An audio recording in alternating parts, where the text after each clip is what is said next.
शिकावा में नए साल के दिन आए 7.2 की तीव्रता के भूकंप में अब तक 13 लोगों की मौत हो चुकी है।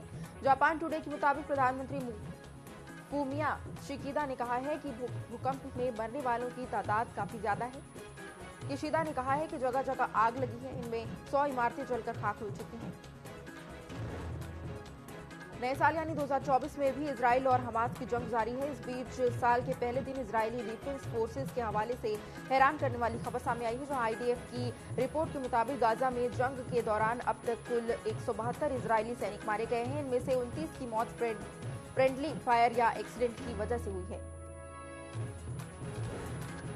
दक्षिण कोरिया के विपक्षी नेता ने ली जे-म्यूंग की गर्दन पर चाकू से हमला किया गया है। यह हमला तब हुआ जब वह प्रेस कॉन्फ्रेंस कर रहे थे। दक्षिण कोरियाई समाचार एजेंसी योनहाप के मुताबिक ली जे-म्यूंग पर मंगलवार को दक्षिणी बंदरगाह शहर बुसान के दौरे के दौरान हमला किया गया।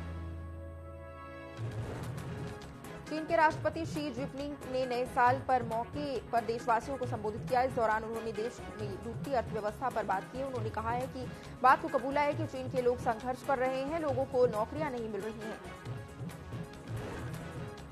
बांग्लादेश के नोबेल पुरस्कार विजेता अर्थशास्त्री डॉक्टर मोहम्मद यूनुस को सोमवार को एक अदालत ने श्रम कानून के उल्लंघन के आरोप में 6 महीने जेल की सजा सुनाई है। 7 जनवरी को होने वाले आम चुनाव से पहले हुए इस घटनाक्रम को यूनुस के समर्थकों ने राजनीति से प्रेरित बताया है।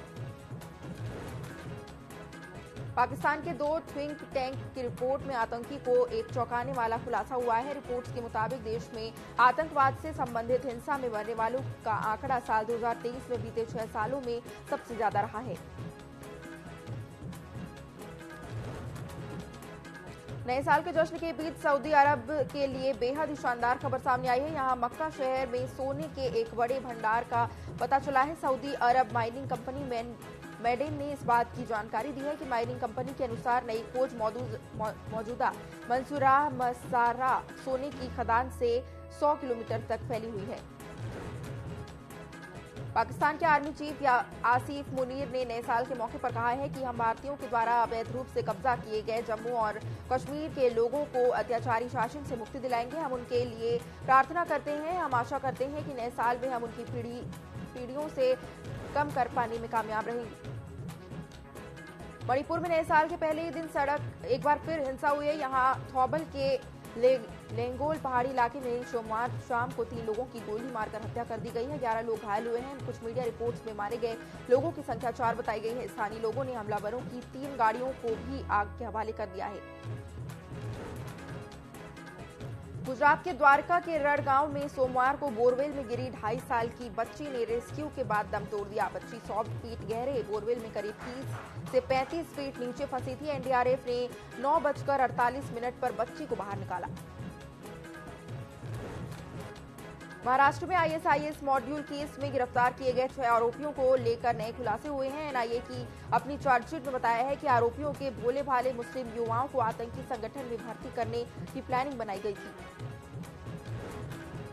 प्रधानमंत्री नरेंद्र मोदी आज से 2 दिन के दौरे पर तमिलनाडु, लक्षद्वीप और केरल जाएंगे। दौरे की शुरुआत पीएम तमिलनाडु से करेंगे। 2 जनवरी की सुबह 10:30 बजे वे तमिलनाडु के तिरुचिरापल्ली पहुंचेंगे, जहां एक सार्वजनिक कार्यक्रम में पीएम एयरपोर्ट की नई टर्मिनल बिल्डिंग का भी उद्घाटन करेंगे।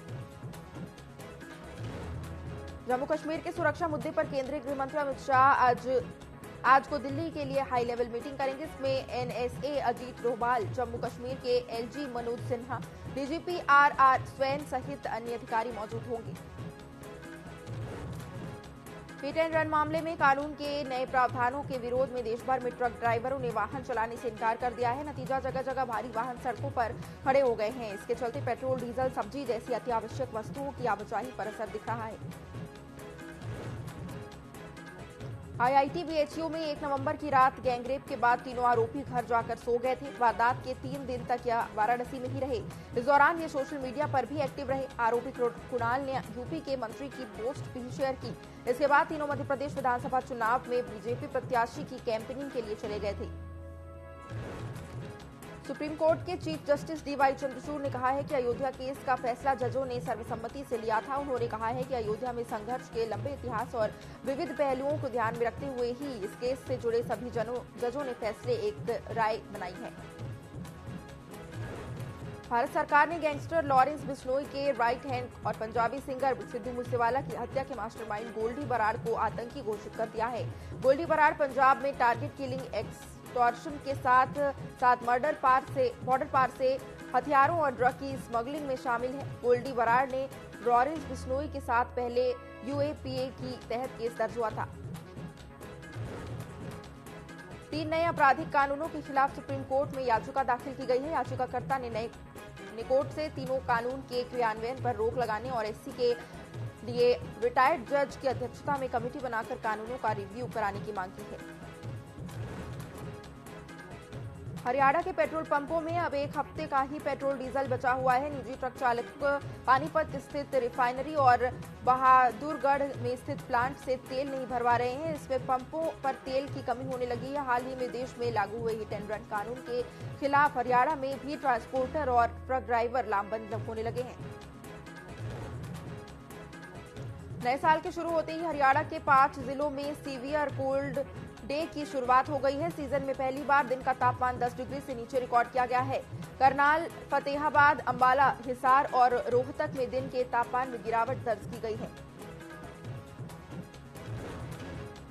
अयोध्या के राम मंदिर के लिए रामलला की मूर्ति फाइनल हो गई है। इसे कर्नाटक के प्रसिद्ध मूर्तिकार अरुण योगीराज ने बनाया है। इसकी जानकारी केंद्रीय मंत्री प्रहलाद जोशी और कर्नाटक के पूर्व सीएम येदियुरप्पा ने सोशल मीडिया पर दी है। हिमाचल सरकार ने पुलिस महानिदेशक संजय कुंडू को पद से हटा दिया है। सीएम सुक्खू ने आईपीएस अधिकारी संजय कुंडू को आयुष विभाग का प्रधान सचिव लगाया है और कुंडू के पदभार संभालने के बाद अमनदीप गर्ग आयुष विभाग के पदभार से मुक्त हो जाएंगे। सरकार ने डीजीपी को पद से हटा दिया है, लेकिन अभी एसपी को लेकर आदेश जारी नहीं किए गए हैं। हिट एंड रन कानून के खिलाफ पंजाब के ट्रांसपोर्टर और ट्रक चालक लामबंद हो गए हैं। इसका असर सूबे के पेट्रोल पंप पर देखने को मिल रहा है। अगर आज शाम तक हड़ताल खत्म नहीं हुई तो पेट्रोल पंप मालिकों के अलावा आम लोग भी दिक्कत में आ जाएंगे। संभावना है कि राज्य के 45% पेट्रोल पंप ड्राई हो जाएंगे, यानी उनके यहां तेल खत्म हो जाएगा।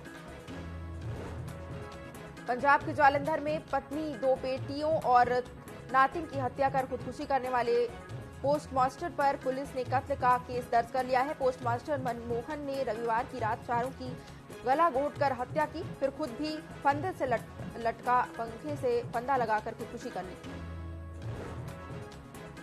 हिमाचल प्रदेश में 80% पेट्रोल पंप ड्राई हो गए हैं। शेष पंपों पर भी आज शाम तक का तेल बचा है। इसकी सप्लाई नहीं आई तो तेल के लिए हाहाकार मच जाएगा। प्रदेश के पेट्रोल पंपों में 3 दिन से सप्लाई नहीं आई। डीजल की कमी में सुंदरनगर में हिमाचल प्रदेश पथ परिवहन निगम डिपो के सभी बस रूट बंद कर दिए गए हैं। कर्नाटक के डिप्टी सीएम और कर्नाटक कांग्रेस के यूनिट प्रेसिडेंट डीके शिवकुमार ने सोमवार को कहा था कि उन्हें राजनीतिक तौर पर खत्म करने की बड़ी साजिश की जा रही है और सीबीआई ने उनके केरल स्थित जय Hind communication private limited channel को नोटिस भेजा है। शिवकुमार के खिलाफ चल रहे आय से अधिक संपत्ति के केस के सिलसिले में ये नोटिस भेजा गया है, जिसमें शिवकुमार की तरफ से चैनल में किए गए इन्वेस्टमेंट की डिटेल मांगी गई है। झारखंड के मुख्यमंत्री हेमंत सोरेन इस्तीफा देंगे और उनकी पत्नी कल्पना सोरेन राज्य की अगली सीएम बनेंगी। गोड्डा से भाजपा की सांसद निशिकांत दुबे ने सोमवार को सोशल मीडिया पर पोस्ट कर इस बात का दावा किया है। दुबे वही शख्स है जिनके आरोपों के बाद टीएमसी की महुआ माझी की संसद सदस्यता रद्द हो गई थी। पंजाब के मोहाली में एक ट्रांसजेंडर ने दोस्त की कहने पर जेंडर बदल लिया और महिला बन गई। अब उसने दोस्त पर रेप करने का आरोप लगाया है। पुलिस ने जालंधर के कर्ण विज और उसके दोस्त पारस विज के खिलाफ मुकदमा दर्ज किया है। दोनों आरोपी अभी फरार हैं। पुलिस आरोपियों के लिए गिरफ्तारी की छापेमार कर रही है। हरियाणा के गुरुग्राम में पति ने पत्नी की हत्या कर दी है। इसके बाद उसने खुद भी गाजियाबाद जाकर मेट्रो स्टेशन के पास सुसाइड कर लिया है। पत्नी की हत्या का तब पता चला जब 1.5 साल का बच्चा 24 घंटे तक मां की लाश के पास रोता रहा। ओडिशा के पुरी स्थित जगन्नाथ मंदिर में आने वाले श्रद्धालुओं के लिए नए साल के ड्रेस कोड अनिवार्य कर दिए गए हैं। मंदिर प्रशासन के मुताबिक नए साल 2024 के पहले दिन से मंदिर परिसर में पान, गुटखा खाने और प्लास्टिक प्रोडक्ट्स यूज करने पर बैन लगा दिया गया है। कांग्रेस ने मोदी सरकार पर मनरेगा के 7.6 करोड़ मजदूरों को सिस्टम से हटाने का आरोप लगाया है। कांग्रेस नेता जयराम रमेश ने सोमवार 1 जनवरी को एक्स पर पोस्ट करके कहा है कि नया पेमेंट सिस्टम लाकर सरकार ने 10.7 करोड़ मजदूरों को पेमेंट पाने से भी अयोग्य कर दिया है, क्योंकि वे समय रहते इस पेमेंट सिस्टम से नहीं जुड़ पाए। आईएएस सोनिया अमीना ने नर्मदापुरम जिले के कलेक्टर का पदभार ग्रहण किया है। राज्य शासन ने जारी आदेशानुसार वर्ष 2013 बैच के भारतीय प्रशासनिक सेवा के अधिकारी सोनिया अमीना ने नर्मदापुरम जिले का कलेक्टर बनाया गया है। उज्जैन बैरवा समाज द्वारा संत शिरोमणि बालीनाथ जी महाराज की जयंती एवं बैरवा दिवस के उपलक्ष्य में नागदा नगर बैरवा में वाहन रैली निकाली गई, जो कि नगर के प्रमुख मार्गों से होते हुए देवेश्वर महादेव मंदिर पहुंची, जहां आरती के साथ रैली का समापन किया गया। ड्राइवर को लेकर बनाए गए केंद्र सरकार के कानून के विरोध में सोमवार से अलीराजपुर के तमाम बस चालक भी अपनी अपनी बसों को स्टैंड में खड़ा करके हड़ताल पर चले गए हैं। बस चालकों के हड़ताल पर जाने से यात्री भी परेशान हो रहे हैं। बस चालकों का कहना है कि जब तक उनकी मांगों पर विचार नहीं किया जाता है, तब तक बस के पहिए थमे रहेंगे और बसें नहीं चलेंगी। भोपाल में पतंगबाजी ने फिर युवक की जान ले ली है। देश भर दरअसल युवक छोटे तालाब पर बने आर्च ब्रिज पर पतंग लूटने पहुंचा था, तभी वह आर्च ब्रिज से पानी में गिर गया। सूचना के बाद मौके पर नगर निगम के गोताखोरों का रेस्क्यू ऑपरेशन जारी है। उज्जैन से एक सनसनीखेज मामला सामने आया है, जहां पत्नी ने पिस्टल से अपने पति और जेठ के सिर पर गोली मार दी। घटना में पति की मौके पर ही मौत हो गई है, जबकि जेठ को गंभीर हालत में अस्पताल में भर्ती कराया गया, जहां इलाज के दौरान उसने दम तोड़ दिया। वहीं फायरिंग करने के बाद महिला ने थाने जाकर सरेंडर कर दिया है। ट्रक चालकों के हड़ताल से चले जाने से सागर शहर के अधिकांश पेट्रोल पंप पेट्रोल भरवाने के लिए उमड़ी भीड़ पड़ी है और सिविल लाइंस के एक पेट्रोल पंप पर पेट्रोल नहीं मिलने पर पंप के कर्मचारियों के साथ लोगों ने मारपीट कर दी, जिसके चलते पेट्रोल पंप के मैनेजर को अपनी ओर और कर्मचारियों की सुरक्षा के लिए हवाई फायरिंग करनी पड़ी। पनियागाना के पिछोर में एक तेज रफ्तार ट्रक ने बाइक सवार युवक को जोरदार टक्कर मार दी, जिससे हादसे में बाइक सवार दोनों युवकों की मौके पर ही मौत हो गई है और पुलिस ने मौके से आरोपी ट्रक ड्राइवर को गिरफ्तार किया है। मामले की जांच में जुट गई है। बुधनी के भैरुंदा में इंदौर भोपाल मुख्य मार्ग पर एक स्कॉर्पियो वाहन अनियंत्रित होकर पलट गया है। इस हादसे में 2 युवकों की मौत हो गई है, वहीं 2 लोग घायल बताए जा रहे हैं, जिन्हें इलाज के लिए सिविल अस्पताल भैरुंदा ले जाया गया, जहां उन्हें भोपाल रेफर किया गया। बैतूल में नववर्ष के पहले दिन ट्रक बस टैंकर चालकों ने ईट एंड रन को लेकर बनाए नए कानून को लेकर हड़ताल कर दी है, जिसकी वजह से यात्रियों को भारी परेशानी का सामना करना पड़ रहा है। बता दें कि केंद्र सरकार से कानून में संशोधन करते हुए ईट एंड रन मामले में 7 साल की सजा और 10 लाख रुपए के जुर्माने का प्रावधान किया गया है, जिससे चालक आक्रोशित हो गए हैं। श्योपुर के बंजारा डैम में एक व्यक्ति का शव मिलने से सनसनी फैल गई है। यह घटना कोतवाली क्षेत्र की है। जानकारी के मुताबिक मृतक डैम में मछली पकड़ने के लिए गया था और गहरे पानी में डूबने से उसकी मौत हो गई। फिलहाल पुलिस ने मामले की जांच शुरू कर दी है। बैतूल के पुलिस परेड ग्राउंड में रविवार से 67वीं राष्ट्रीय शालेय ताइक्वांडो प्रतियोगिता का शुभारंभ हो गया है। 31 दिसंबर से 5 जनवरी तक चलने वाली इस प्रतियोगिता का शुभारंभ विधायक हेमंत खंडेलवाल और सांसद डीडी उइके ने दीप प्रज्वलन कर किया। इस प्रतियोगिता में 36 राज्यों के खिलाड़ी अपने खेल कौशल का प्रदर्शन करेंगे। मौसम वैज्ञानिकों के मुताबिक पश्चिमी विक्षोभ के असर से बादल छाने की संभावना है। मंगलवार से रीवा शहडोल संभाग के जिलों में वर्षा होने की संभावना है। भोपाल संभाग के जिलों में कहीं कहीं बूंदाबांदी हो सकती है। केंद्र सरकार द्वारा वाहन चालकों के लिए बनाए गए कड़े नियम का देश भर में विरोध किया जा रहा है। इसी कड़ी में बस ट्रक ड्राइवरों ने आक्रोशित होकर बैतूल में नागपुर भोपाल हाईवे पर चक्का जाम किया। नगर सहित जगह जगह बसों और अन्य वाहनों का संचालन नहीं होने के कारण यात्रियों को काफी परेशानियों का सामना करना पड़ा। हिट एंड रन में ड्राइवरों के खिलाफ केंद्र सरकार द्वारा लाए गए कानून का विरोध लगातार जारी है। इसी कड़ी में महेश्वर मंडलेश्वर के सभी वाहन ड्राइवरों ने एकत्र होकर नारे लगाते हुए रैली निकाली, जो मुख्य मार्ग से होते हुए एसडीएम ऑफिस पहुंची, जहां नायब तहसीलदार प्रदीप सिंगूल को प्रधानमंत्री के नाम ज्ञापन सौंपा। छत्तीसगढ़ के स्वास्थ्य मंत्री श्याम बिहारी जायसवाल ने विधिवत रूप से सोमवार को अपना पदभार ग्रहण किया। इस दौरान मंत्री श्याम बिहारी जायसवाल ने कहा कि हर व्यक्ति को सरल, सुलभ और अच्छा स्वास्थ्य सुविधा मुहैया कराना मेरी प्राथमिकता है और जो भी भ्रष्टाचार हुआ है सभी में जांच होगी और कार्रवाई की जाएगी। कोंडागांव के पेट्रोल पंपों में पेट्रोल नहीं है और पेट्रोल खत्म होने से दुपहिया वाहनों की लंबी कतारें लग गई है। पंप मालिकों का कहना है कि शाम तक व्यवस्था होगी।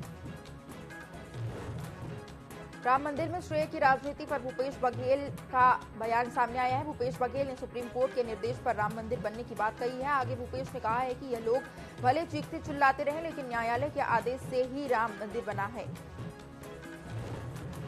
रायगढ़ से विधायक ओपी चौधरी को वित्त मंत्रालय की जिम्मेदारी दी गई है। जिम्मेदारी मिलने के बाद ओपी चौधरी एक्टिव मोड में नजर आ रहे हैं। जिम्मेदारी मिलने के चंद घंटे बाद ही उन्होंने विभाग के अधिकारियों से बैठक कर कार्ययोजना पर चर्चा की और आवश्यक दिशा निर्देश दिए हैं। छत्तीसगढ़ के नए सीएम विष्णुदेव साय सभी प्रदेशवासियों के लिए नए साल की शुभकामनाएं दी हैं। उन्होंने कहा है कि आप सभी को नववर्ष की शुभकामनाएं। मैं कामना करता हूं कि नया साल आपके जीवन में सुख समृद्धि का संचार करे। छत्तीसगढ़ के पूर्व मुख्यमंत्री भूपेश बघेल ने श्रमिकों को साथ अपने नए वर्ष की शुरुआत की है। रायपुर के गांधी मैदान में एक कार्यक्रम का आयोजन किया गया, जिसमें पूर्व सीएम भूपेश बघेल ने श्रमिकों से भेंट कर उन्हें नववर्ष की शुभकामनाएं दी। छत्तीसगढ़ में कोरोना का आंकड़ा बढ़ता हुआ नजर आ रहा है। बीते 24 घंटे में कोरोना के 8 नए मरीजों की पुष्टि हुई है। वहीं प्रदेश में भी एक्टिव मरीजों की संख्या 71 हो गई है। राजधानी रायपुर में कोरोना के 13 और रायगढ़ में सबसे ज्यादा 30 मरीज एक्टिव हैं। बीजापुर में पुलिस और नक्सलियों के बीच मुठभेड़ हुई। नक्सलियों के क्रॉस फायरिंग में 6 माह की बच्ची की मौत हो गई है। घटना में बच्ची की मां के हाथ में भी गोली लगी है, जिससे उपचार के लिए अस्पताल में भर्ती कराया गया है। इसके साथ ही मुठभेड़ में भैरमगढ़ एरिया कमेटी सचिव चंद्रना समेत कई नक्सलियों के घायल होने का दावा किया जा रहा है। गरियाबंद जिले के रोहिणी गांव में अयोध्या से पवित्र अक्षत कलश पहुंचा, जिसका आतिशबाजी और बैंडबाजे के साथ स्वागत किया गया है। स्वागत के बाद गांव में जनजागरण नवयुवक समिति और रामधुनी मंडल के सहयोग से भव्य कलश यात्रा निकाली गई। छत्तीसगढ़ पुलिस विभाग ने कांस्टेबल के 5,967 पदों पर भर्ती निकाली है और इसके लिए आवेदन प्रक्रिया आज से शुरू हो गई है। आवेदन केवल ऑनलाइन मोड में स्वीकार किए जाएंगे। योग्य उम्मीदवार आधिकारिक वेबसाइट के माध्यम से 15 फरवरी तक पंजीकरण कर सकते हैं। छत्तीसगढ़ सरकार ने 14 आईएएस अधिकारियों का प्रमोशन किया है। नई सरकार में पहला पदोन्नत आदेश रविवार शाम जारी किया गया। मुख्यमंत्री कार्यालय के आधिकारिक एक्स अकाउंट पर इसकी जानकारी दी गई है। सामान्य प्रशासन विभाग ने आदेश जारी किया है। गोपालपुर के इंडियन ऑयल कॉर्पोरेशन में टैंकर चलाने वाले ड्राइवरों ने हिट एंड रन को लेकर कानून संशोधन को लेकर 30 दिसंबर से काम बंद का विरोध जताया है और इस दौरान आवश्यक एलपीजी गैस, डीजल और पेट्रोल की कमी कोरबा सहित अन्य जिलों में देखने को मिल रही है, जिसको गंभीरता से लेते हुए कोरबा पुलिस अधीक्षक इंडियन ऑयल के डिपो पहुंचे, जहां उन्होंने टैंकर चालकों को विरोध न करने की समझाइश दी। गरियाबंद के रजकट्टी में गांव में गैस सिलेंडर के रिसाव से किचन में ब्लास्ट हो गया। ब्लास्ट में महिला की दर्दनाक मौत हो गई है। घटना पिंगेश्वर थाना क्षेत्र का बताया जा रहा है। महिला खाना बनाने किचन में गई, लेकिन महिला को जरा भी भनक नहीं लगा कि किचन के अंदर गैस रिसाव हो रहा है। जैसे ही महिला ने गैस जलाने की कोशिश की, ब्लास्ट हो गया। बड़वा के बस स्टैंड के पास 4 दुकान भीषण आग में जलकर खाक हो गए हैं। आग लगने के कारण का पता नहीं चल पाया है। आग लगने से लाखों रुपए का नुकसान होने का अनुमान लगाया जा रहा है। घटना रविवार रात की बताई जा रही है। धमतरी जिले के भोथीपार गांव में मामूली बात को लेकर गांव के दबंगों ने 8 परिवारों का हुक्का पानी बंद कर दिया है। पीड़ित परिवारों ने बताया है कि उनके घर के सामने मुनगा का पेड़ है, जिसे काटने के लिए दबंग लगातार उन्हें प्रताड़ित कर रहे हैं। जब उन्होंने पेड़ काटने से इनकार कर दिया तो दबंगों ने उनका हुक्का पानी बंद कर दिया। वहीं पीड़ित परिवार ने कलेक्टर से न्याय की गुहार लगाई है। नववर्ष के उपलक्ष्य में मंदिरों में भारी मात्रा में भीड़ जमा होने के कारण रोड पर भारी जाम लगा हुआ था। करीब 1 किलोमीटर लंबी लाइनें लगी हुई थी। लोगों में नववर्ष को लेकर काफी उत्साह देखने को मिला। केंद्र सरकार की योजनाओं के प्रचार प्रसार से वंचित नागरिकों को योजनाओं से जोड़ने को लेकर चलाई जा रही विकसित भारत संकल्प यात्रा सोमवार को विधानसभा की ग्राम पंचायत जय सिंहपुरा पहुंची, जहां बगरू विधायक डॉक्टर कैलाश वर्मा ने शिविर में शिरकत की। कैंप की प्रगति का जायजा लिया। प्रधानमंत्री नरेंद्र मोदी की गारंटियों को पूरा करने की दिशा में मुख्यमंत्री भजनलाल शर्मा ने कदम बढ़ाया है। सरकार ने प्राथमिकता तय करते हुए 1 जनवरी 2024 से प्रदेशवासियों को 450 रुपए में रसोई गैस सिलेंडर देने की शुरुआत कर दी है। यूनाइटेड जाट महासभा में नववर्ष की सुबह जयपुर के मानव कल्याण एवं नशा मुक्ति शिविरों का शुभारंभ किया गया। सर्व समाज के लोगों ने इन शिविरों में आम जनता को हजारों लीटर केसर पिस्ता का दूध पिलाकर नशा करने वालों को स्वेच्छा से नशा छोड़ने और सिंगल यूज प्लास्टिक का बहिष्कार करने के लिए प्रेरित कर शपथ पत्र भरवाए। भाजपा प्रदेश अध्यक्ष सीपी जोशी ने अयोध्या में बन रहे भव्य राम मंदिर की प्राण प्रतिष्ठा कार्यक्रम के दिन 22 जनवरी को भव्य श्री राम मंदिर के शुभारंभ में सहभागिता निभाने के लिए आज प्रदेश भाजपा कार्यालय में सहयोगी साथियों को रामचरितमानस पुस्तक और दिया बाती भेंट की है। बूंदी जिले के चैनपुरिया गांव में सोमवार को एक अनूठी पहल देखने को मिली है। अयोध्या में राम मंदिर बनने की खुशी में गांव के पंच पटेलों ने 24 घंटे की अखंड रामधुन का आयोजन पूरी विधि विधान के साथ शुरू किया, जिसमें पहले कलश यात्रा निकाली गई। जयपुर पुलिस मुख्यालय में सोमवार को निवर्तमान डीजीपी उमेश मिश्रा की सेवानिवृत्ति पर विदाई समारोह आयोजित की गई। समारोह में पुलिस अधिकारियों और जवानों ने परंपरागत रस्म अदा करते हुए उनकी कार को ब्रशों से खींचकर भावभीनी विदाई दी। इस अवसर पर महानिदेशक यूआर साहू ने मिश्रा को स्मृति चिन्ह और पुष्पगुच्छ भेंट कर विदाई दी। बाड़मेर की शिव पुलिस ने व्यापारी को अगवा कर मारपीट के दौरान लूट के बाद मामले में 2 आरोपी को गिरफ्तार किया है, जिनके कब्जे से लूटी हुई बोलेरो कैंपर गाड़ी और मोबाइल बरामद किए गए हैं। जर्नलिस्ट एसोसिएशन ऑफ राजस्थान का नववर्ष स्नेह मिलन और विधायक सम्मान समारोह ग्रीनफील्ड रिजॉर्ट चारणवास में हर्षोल्लास से मनाया गया। इस मौके पर जयपुर समेत प्रदेश भर के पत्रकार परिवार सहित आए और नववर्ष की हार्दिक शुभकामनाएं दी। जालोर की भीनमाल और चीतलवाना पुलिस की टीम ने संयुक्त कार्रवाई करते हुए शराब से भरे ट्रक को पकड़ा है, जिसके अंदर से 835 कार्टून अवैध शराब बरामद कर चालक को गिरफ्तार किया गया है। बाड़मेर के ग्राम पंचायत केकड़ और आदर्श केकड़ में विकसित भारत संकल्प यात्रा के तहत शिविर का आयोजन किया गया। सहायक विकास अधिकारी ने शिविर में भारत सरकार की योजनाओं को बताया। अभिनेत्री मीरा चोपड़ा जल्द ही शादी के बंधन में बंधने जा रही हैं। फरवरी में वे अपने लॉन्ग टाइम बॉयफ्रेंड के साथ शादी करेंगी। बता दें कि अभिनेत्री की शादी की रस्में राजस्थान में होंगी। खास बात यह है कि इससे पहले उनकी कजिन बहनें प्रियंका चोपड़ा और परिणीति चोपड़ा भी राजस्थान में ही शादी कर चुकी हैं। बॉलीवुड के मिस्टर परफेक्शनिस्ट आमिर खान इन दिनों बेटी आयरा खान की शादी को लेकर सुर्खियों में है। आयरा 3 जनवरी को फिटनेस ट्रेनर नुपुर शिखरे के साथ शादी करने जा रही हैं। इस शादी में आमिर के परिवार के सदस्य शामिल होंगे, जिन्हें न्योता भेजा जा चुका है। करण जौहर के talk show coffee with Karan season 8 में इस बार जानवी कपूर बहन खुशी कपूर के साथ नजर आएंगी। करण जौहर ने शो के अपकमिंग एपिसोड्स का प्रोमो अपने सोशल मीडिया अकाउंट पर शेयर किया। रणबीर कपूर की हालिया रिलीज फिल्म एनिमल ने बॉक्स ऑफिस पर कई रिकॉर्ड्स बनाए हैं। दर्शकों ने फिल्म में रणबीर के अलावा बॉबी देओल और तृप्ति डिमरी के काम को खूब प्यार दिया है। अब एक इंटरव्यू में फिल्म मेकर करण जौहर ने भी माना है कि यह फिल्म इस साल की बेस्ट फिल्म थी। करण ने भी बताया कि फिल्म देखने के बाद वो रोक पड़े थे और फिर भी उन्होंने इसे 2 बार देखा है। बॉलीवुड एक्ट्रेस रकुलप्रीत सिंह और प्रोड्यूसर जैकी भगनानी शादी के बंधन में बंधने वाले हैं। रिपोर्ट्स के मुताबिक दोनों इसी साल 22 फरवरी को गोवा में शादी करेंगे। इस शादी में सिर्फ फैमिली मेंबर्स और क्लोज फ्रेंड्स शामिल होंगे। बॉलीवुड एक्टर शाहरुख खान और सनी देओल के बीच पिछले 19 सालों से अनबन थी। दोनों का झगड़ा फिल्म डर के सेट से शुरू हुआ था, जिस पर अब 19 साल बाद विराम लग चुका है। सालों से चली आ रही दुश्मनी के बाद सनी देओल ने शाहरुख खान को अपनी फिल्म गदर 2 की सक्सेस पार्टी में इनवाइट किया था। शाहरुख अपने बिजी शेड्यूल से समय निकालकर पहुंचे और दोनों ने एक दूसरे को गले लगाकर गिले शिकवे मिटा दिए। ऑस्ट्रेलिया में खेले जा रहे बिग बैश लीग में भारत के निखिल चौधरी ने मेलबर्न स्टार्स के खिलाफ 16 गेंद पर 32 रन जमाए। इससे पहले नॉर्दर्न सब अर्ब की टीम की ओर से 28 गेंदों में 71 रन की धुआंधार पारी खेली गई और टीम की क्वींसलैंड T20 मैक्स फाइनल में जगह बनाई। जापान की नाओमी ओसाका मां बनने के बाद टेनिस में वापसी कर रही हैं। उन्होंने ऑस्ट्रेलियन ओपन से पहले ब्रिस्बेन इंटरनेशनल में सोमवार को अपना पहला मैच जीता। वहीं चेक गणराज्य की world number 17 Petra Kvitova Australian open में नहीं खेलेंगी, वह मां बनने वाली हैं। पाकिस्तान के स्पिनर अबरार अहमद ऑस्ट्रेलिया के खिलाफ तीसरे टेस्ट के पहले फिटनेस हासिल कर सकते हैं। चोट की वजह से पहले 2 टेस्ट से बाहर रहे अबरार अहमद सोमवार को सिडनी में अभ्यास सत्र में भाग लेंगे। इंडियन प्रीमियर लीग 2024 से पहले सहायक कोच विजय दाहिया ने लखनऊ सुपर जायंट्स का साथ छोड़ दिया है। विजय दाहिया 2022 में लखनऊ के आईपीएल में डेब्यू करने वाले के साथ और गौतम गंभीर और एंडी फ्लावर के साथ टीम से जुड़े थे। लखनऊ में 2022 और 2023 आईपीएल में प्लेऑफ तक का सफर तय किया था।